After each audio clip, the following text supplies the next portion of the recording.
Hey, this is Jeremy, and today we're going to be talking about blood pressure.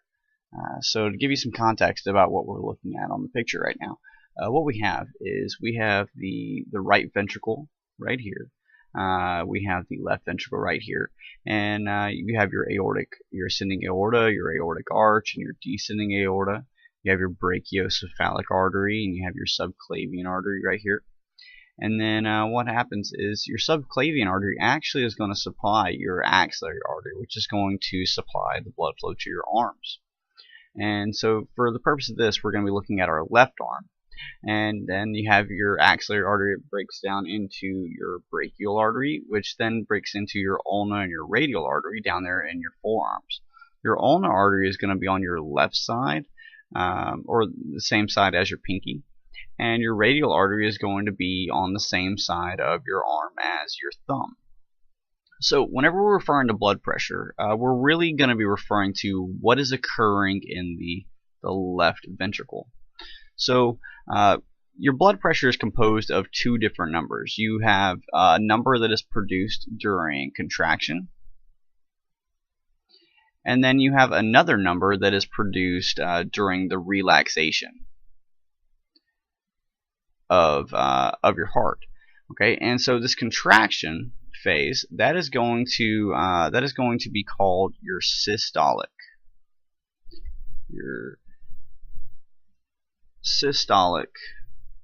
phase, and then your relaxation, that is going to be your diastolic phase.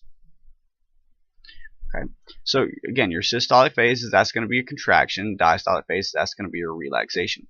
And this is also known as systole and diastole. So if you have somebody who has a blood pressure of, let's say, 120/80, what happens is your systolic pressure, okay, this 120 right here, that was produced during the contraction, during the greatest possible pressure that your heart could produce. So you can think about this as if you had a water bottle in your hand that did not have the top on it, and you were to squeeze it. How the pressure that's exerted out of that bottle as the water flies across the room or wherever it is that you're at, that is going to be your systolic pressure, that maximum amount of pressure that's produced. Your diastolic phase, that's going to be the pressure that exists until your heart begins its next contraction. So what you have is, so you have your diastolic phase, which is where we're going to start out in this example. Your diastolic phase, this is where your heart is getting filled.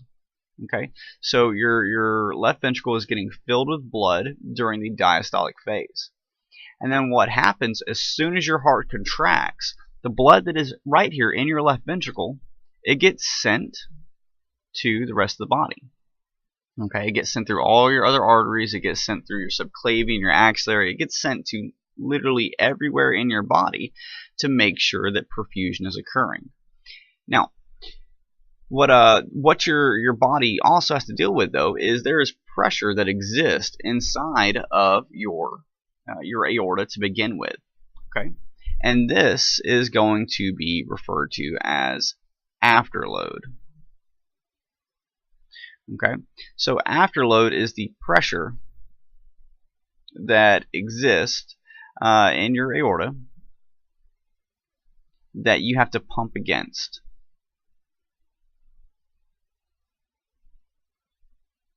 So essentially what happens is there is fluid, and there's your blood vessels, they're all made up of muscles, so they have their own resistance and everything. So what happens is your left ventricle, as it contracts, as it squeezes in on itself to push the blood out, what happens is it has to overcome all the blood that was sitting in here to begin with. And that is going to be referred to as your afterload. Okay. Now, what you have is your preload is going to be your end diastolic pressure. So that's your end diastolic pressure.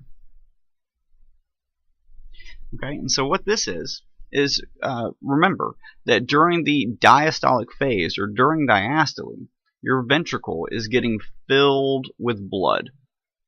Okay, so the pressure that exists right here at this moment, right here, when your ventricle is almost full, right before your contraction of your ventricle, that is going to be referred to as your preload. That is the pressure that exists before the blood can leave.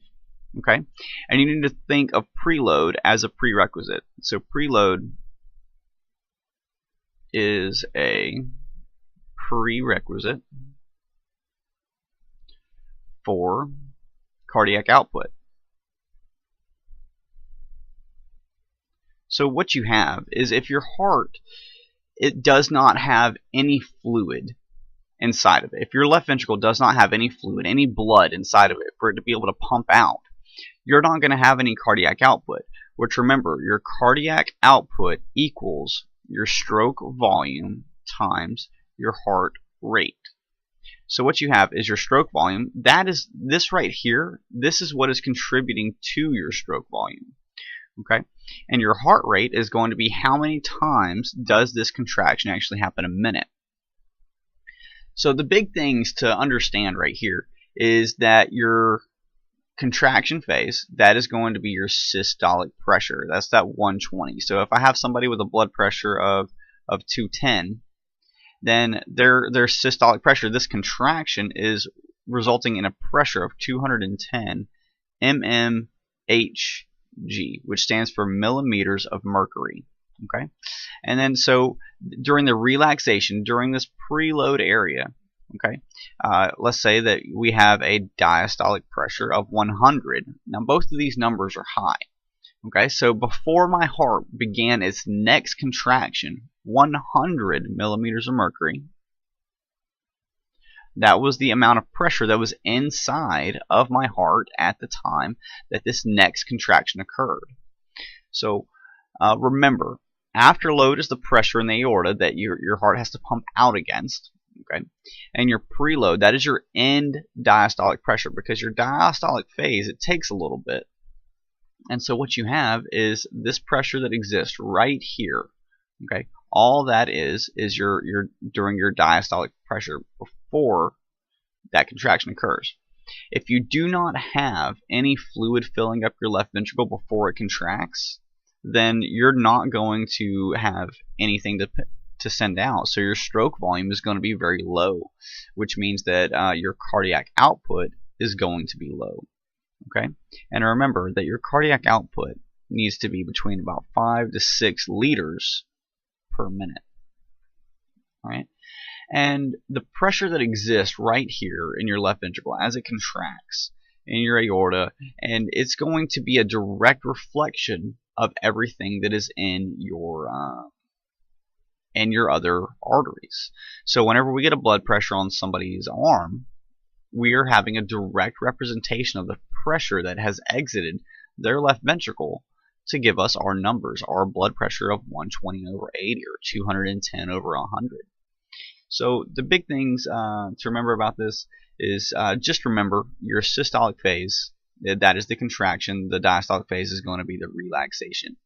And if you understand the processes of how this works, this is going to make understanding cardiac output, stroke volume, and whenever you get into shock and perfusion, and you get to understanding the finer concepts of that, understanding blood pressure and how this all works, it's all going to make that come in a whole lot easier. And so that's blood pressure.